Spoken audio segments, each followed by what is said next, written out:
Hello guys, welcome to PowerDrift. Welcome to the next episode of Living the Motorcycle Dream. If you have seen the previous episode, you're obviously experts by now when it comes to all the different types of motorcycle engine oils there are.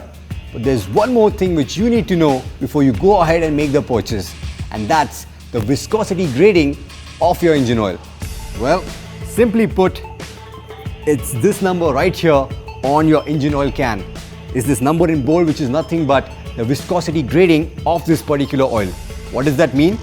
Well, as we had spoken about in the previous video, every manufacturer spends hours at end, thousands of hours in R&D to understand the tolerance level of its engine.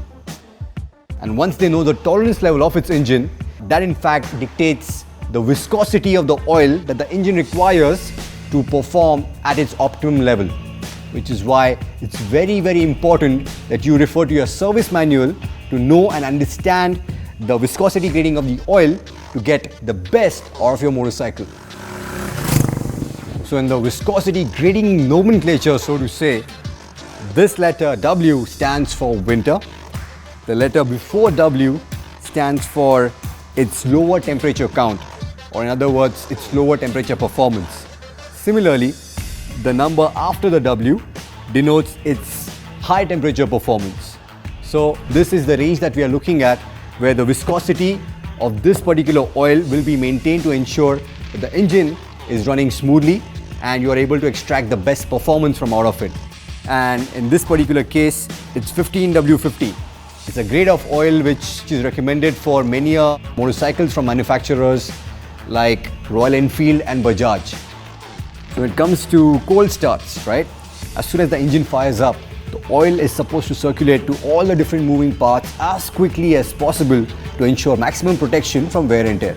For that to happen, the engine oil needs to be thin enough to circulate quickly, right? If it's not thin enough, it's obviously going to take that much longer to cover and lubricate all the different moving parts, which is not exactly a good thing.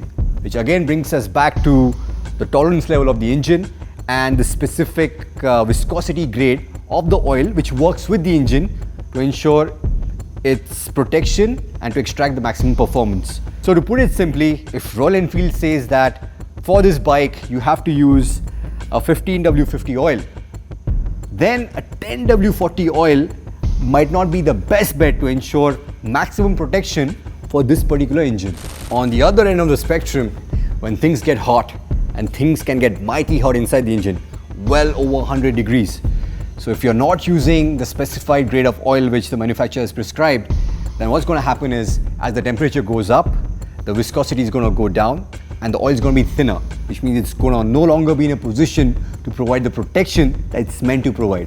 Which is why it's very, very important to stick to whatever grade of oil the manufacturer has asked you to use to ensure that your engine is healthy and smooth.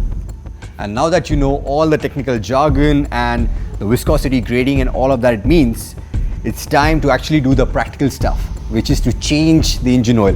But that's going to happen in the next episode. So make sure you tune in, and if you found this episode to be useful, then please hit the like button and share this forward. And until next time, see you.